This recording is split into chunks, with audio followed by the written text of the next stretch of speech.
vous invite à lire. C'est l'évangile qui est proposé à toutes les églises chrétiennes ce matin, l'évangile selon Marc, au chapitre 16, les 8 premiers versets.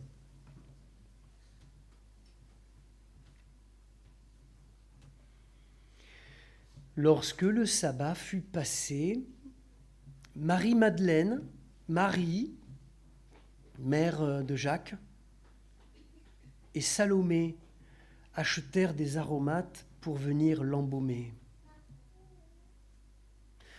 Le premier jour de la semaine, elles viennent au tombeau de bon matin, au lever du soleil. Elles disaient entre elles, « Qui roulera pour nous la pierre de l'entrée du tombeau ?»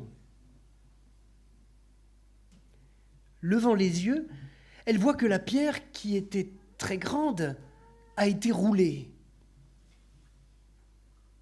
En entrant dans le tombeau, elles virent un jeune homme assis à droite, vêtu d'une robe blanche. Elles furent effrayées. Il leur dit, « Ne vous effrayez pas, vous cherchez Jésus le Nazaréen, le crucifié. » Il s'est réveillé.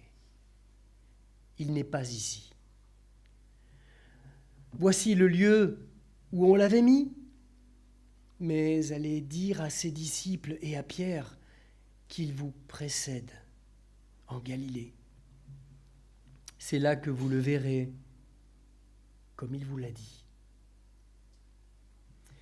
Elles sortirent du tombeau et s'enfuirent, tremblantes et stupéfaites, et elles ne dirent rien à personne, car elles avaient peur. Faisons silence quelques instants. Parle-moi.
On aime bien les histoires qui finissent bien, comme Cendrillon avec le prince charmant. Vous vous souvenez ? Finit bien. Ils se marièrent et ils eurent beaucoup d'enfants. Ça finit comme ça. D'une certaine manière, les évangiles de Matthieu, Luc et Jean présentent des récits de la résurrection qui finissent bien, enfin très palpitants, on va dire. Dans l'évangile de Jean, il y a Pierre et Jean qui font le premier marathon de l'Église, partent en courant jusqu'au tombeau vide. Jean, qui court un peu plus vite que Pierre, entre, il voit, il croit. Et puis, il y a Marie de Magdala, les yeux pleins de larmes, que le Seigneur appelle par son prénom, et elle le reconnaît enfin. Et elle se précipite vers les autres disciples, et elle devient la première témoin de la résurrection. Et pendant les jours qui vont suivre ce matin de Pâques, Jésus va apparaître à ses disciples. Il va apaiser leurs craintes. Et puis, il va les aider à croire, comme Thomas et d'autres. Pâques, chez Matthieu, Luc et Jean, c'est un peu comme la revanche du vendredi saint, du vendredi noir. Le crucifié qui sort victorieusement du tombeau et rayonne de toute sa divinité auprès de ses amis. Ça, c'est Matthieu, Luc et Jean. Dans l'évangile de Marc, c'est très différent. Il n'y a pas de happy end. Très peu de choses sont dites. Ce sont des phrases courtes. Il y a quelques femmes qui portent des aromates. Elles portent aussi un souci gros comme une pierre tombale à rouler. Il y a un tombeau vide. Elles voient un jeune homme vêtu de blanc qui leur dit que Jésus de Nazareth n'est pas ici, qu'il est ressuscité. Et pour terminer, un ordre d'aller dire aux disciples. Mais non, le message de transmettre aux disciples n'est même pas « il est ressuscité », non. C'est pas ça qu'elles doivent dire, c'est « il vous précède en Galilée ». C'est tout. Pâques, chez Marc, c'est vraiment le service minimum de Pâques. Le récit ne s'achève pas sur une rencontre forte et directe avec le Seigneur comme chez Jean. Le récit de Marc s'achève par une constatation qui dérange le lecteur. Elles avaient peur. Voilà une drôle de fin. Elles avaient peur. Et cette phrase qui finit tout un évangile, elles avaient peur, le mot peur, pour clôturer un évangile, a tellement dérangé les chrétiens, les lecteurs chrétiens des 2 premiers siècles de l'Église, qu'ils se sont dit non, ça ne va pas. Il faut qu'on ajoute quand même une vraie fin, une belle fin, un épilogue, un joli happy end, un peu à l'américaine. C'est un peu anachronique, mais enfin vous comprenez. Et dans vos Bibles, vous pouvez vérifier, vous allez trouver entre crochets ou bien alors écrit en italique une longue conclusion ajoutée plus tard à partir du verset 9 et de là on en met jusqu'au verset 20. Et cette longue finale ressemble trait pour trait à celle de Luc ou de Matthieu. Mais le texte original, celui de la main de Marc, il s'arrête. Il s'arrête au verset 8 par cette parole. Elles avaient peur.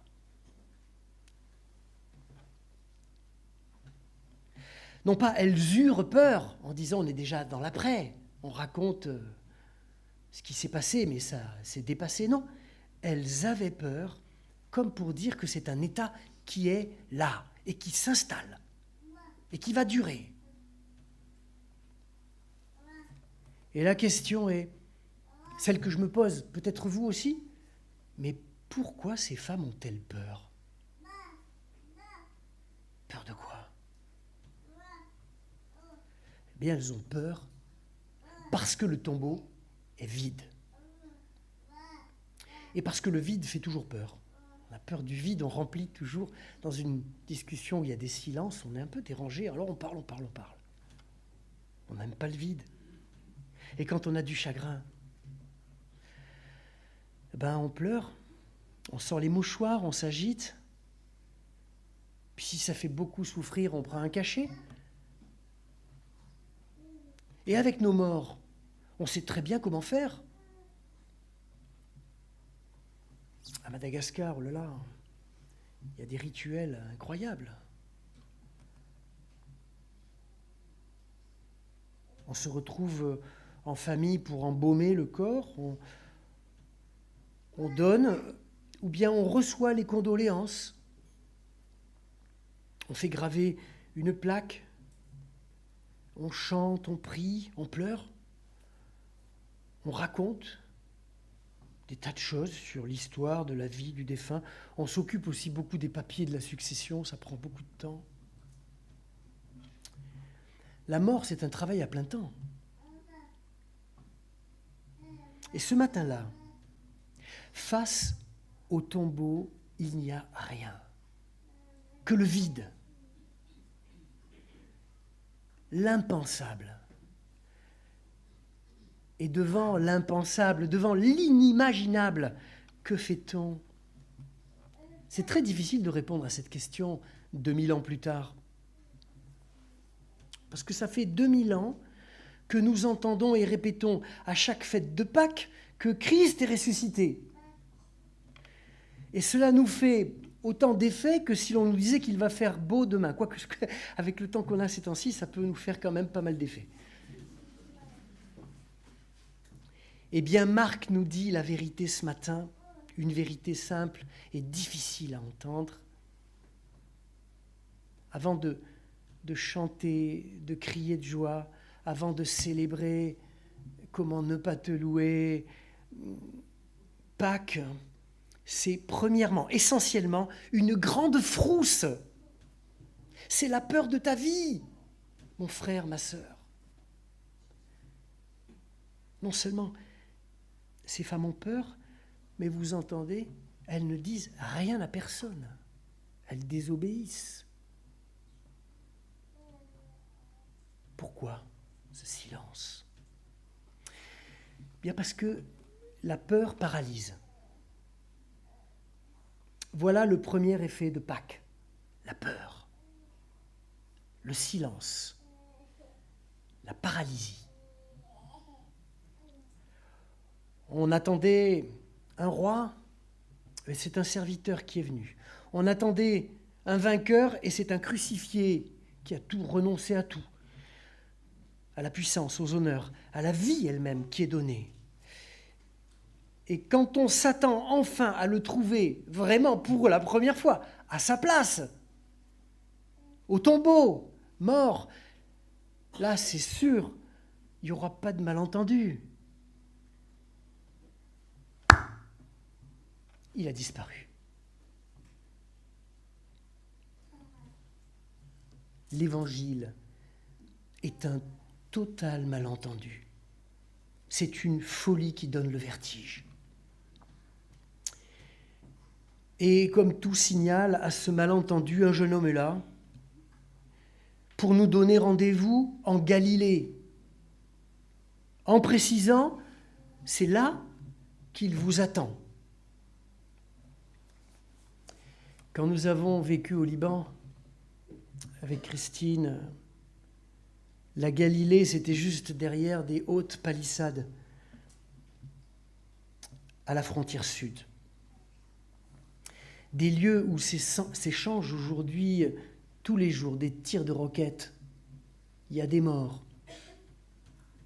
Et je pense, avec émotion tout particulièrement, à l'église protestante de Alma el-Shaeb, au sud Liban, et son pasteur, Rabbi Taleb. Son église a été détruite par une roquette israélienne. Et le pasteur est interviewé par le canard national, L'Orient le Jour. Et la première parole qu'il donne, c'est une parole de reconnaissance, parce que lui et sa famille n'étaient pas sur le lieu au moment de l'explosion. Et il ajoute ceci: « Ma prière pour notre pays et notre région est que Dieu plante l'amour et la paix dans le cœur des hommes et qu'il enlève tout mal, toute haine. » C'est là que nous avons rendez-vous, nous tous, en Galilée, au milieu de nos champs de bataille. Qui n'en a pas ? Au milieu de nos échecs, de nos peurs, au cœur des violences que nous subissons ou que nous faisons subir, au cœur peut-être de notre vie ennuyeuse, je ne sais. C'est là que rendez-vous nous est donné, sur le lieu de la vraie vie, pas sur une montagne sainte où la nouvelle communauté rayonnante, célébrante, pourrait créer un monde idéal, une religion pure. Non, c'est en Galilée. Chacun connaît la sienne. Chacun est appelé à rencontrer le vivant au cœur de sa vie et à lui demander, comme le pasteur Taleb, amour et paix pour notre monde et pour notre cœur.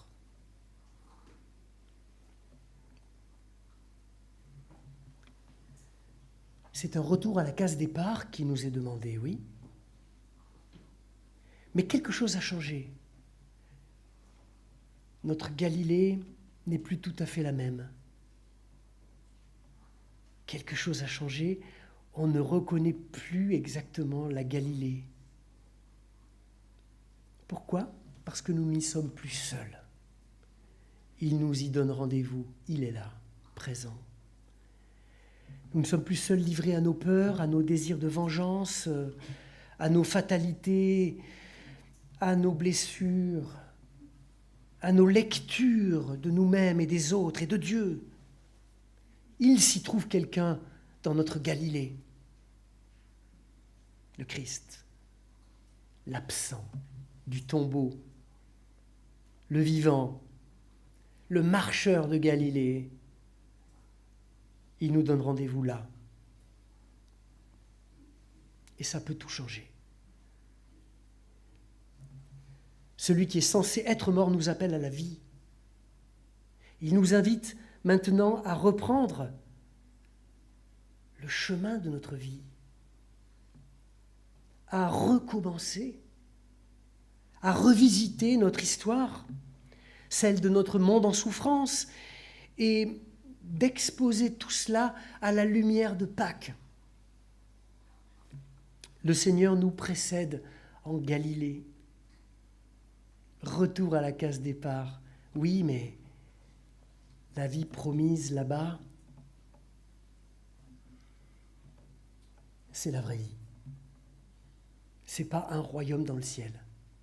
C'est la Galilée où il nous attend.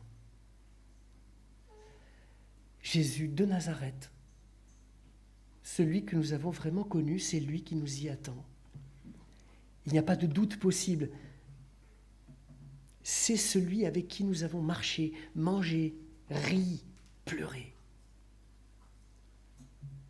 C'est avec lui qu'il nous est proposé de reprendre la route de notre existence au début, ou en nouveauté, d'accepter d'y manger, d'y rire, d'y pleurer à nouveau, mais plus jamais seul.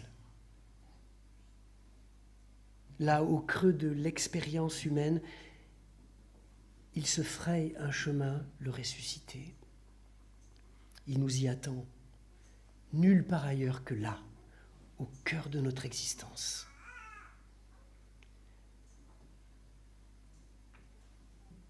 Le silence des femmes est déroutant. Normalement, Pâques, c'est la joie. On parle beaucoup, on prie, on chante. Pourquoi se taisent-elles ? Pourquoi ont-elles peur ? J'ai une idée. C'est peut-être pour que toi et moi, lecteurs de l'année 2024, nous rompions le silence. Pour qu'enfin, tu prennes la parole dans ta vie, ma sœur, mon frère, et que tu deviennes témoin du Christ ressuscité, comme nous l'avons dit ce matin. Il est ressuscité ? Oui. Il est vraiment ressuscité ? Nous devons prendre la parole pour ceux qui ont peur et qui ne parlent plus. Et je pense bien sûr aux chrétiens persécutés dans le monde. je pense aussi à toutes les victimes de la violence et de la haine. La Galilée aujourd'hui, c'est la Galilée, mais c'est aussi l'Ukraine, c'est aussi le Liban, c'est aussi Israël et Palestine, Gaza, Haïti. Et j'oublie encore des lieux où la haine tente de prendre le pouvoir. La Galilée, c'est partout où les hommes désespèrent, s'enferment dans leur peur. La Galilée, c'est le monde entier. Voilà notre chemin. Pâques n'est pas une histoire qui finit bien. C'est une histoire qui commence bien. Avec toi, ma sœur, mon frère, allons main dans la main à la recherche de Jésus de Nazareth, le vivant, notre Seigneur. Il nous précède dans toutes les Galilées du monde. Alors, allons le retrouver. Amen.